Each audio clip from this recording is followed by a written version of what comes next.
अक्सर लोग ये सवाल पूछते हैं कि डॉक्टर साहब, अगर गाय रेबीज से मर जाए और उसका दूध हम लोग पिएं, मेरा परिवार और भी अड़ोस पड़ोस के लोग, तो हमें क्या करना चाहिए?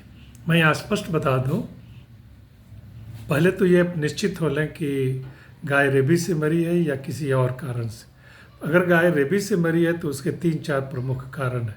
गाय बिना किसी कारण के रात भर दिन भर चिल्लाती और बोलती रहेगी।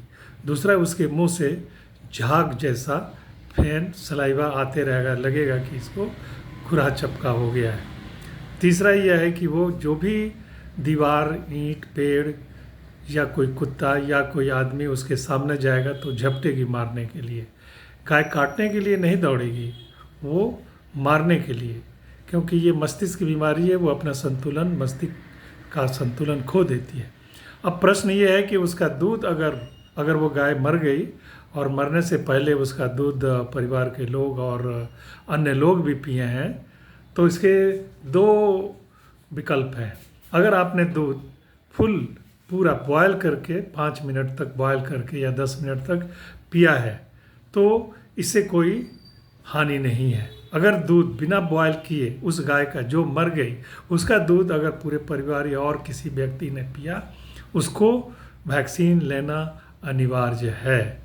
तीसरा, अगर उसके मुंह में किसी व्यक्ति ने दवा खिलाने के लिए, वो समझे खुरा चपका हो गया, हाथ डाला, गाय काटी या न काटी लेकिन उसका सलाइवा उसके हाथ में लग गया, तो उसको भी वैक्सीन लेने की आवश्यकता है।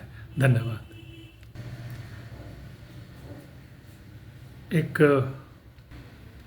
अक्सर लोग प्रश्न पूछते हैं कि डॉक्टर साहब, मेरा डॉग स्ट्रीट डॉग से फाइट कर गया है, क्या करें?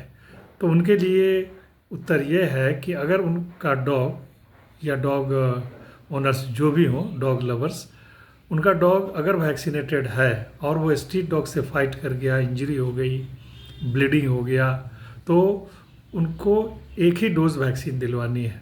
अगर उनका वैक्सीनेटेड पूरे बूस्टर डोज के साथ कंप्लीट है, 1 साल के अंदर वो वैक्सीन पड़ा हुआ है, तो उनको 1 डोज वैक्सीन लगानी होगी, बूस्टर डोज अवश्य। दूसरा ये कि अगर उनका एक भी डोज वैक्सीन नहीं लगा एंटी रेबीज़ का, तो उनको पोस्ट एक्सपोजर वैक्सीनेशन शेड्यूल जो है उनको मेंटेन करना होगा। और वो पोस्ट एक्सपोजर वैक्सीन को 0 डे, जैसे जिस दिन आप वैक्सीन शुरू करेंगे वो 0 डे होगा, काटने से मतलब नहीं है। जिस दिन वैक्सीन शुरू होगा वो 0 डे होगा, उसके बाद 3रे दिन, उसके बाद 7वें दिन, उसके बाद 14वें दिन और 5वां डोज 30वें दिन देना है। इसके बाद एक चीज़ का ध्यान और रखना है कि उस एरिया में अगर किसी स्ट्रीट डॉग का डेथ हो जाता है तो उसको भी ध्यान में हमें रखना होगा।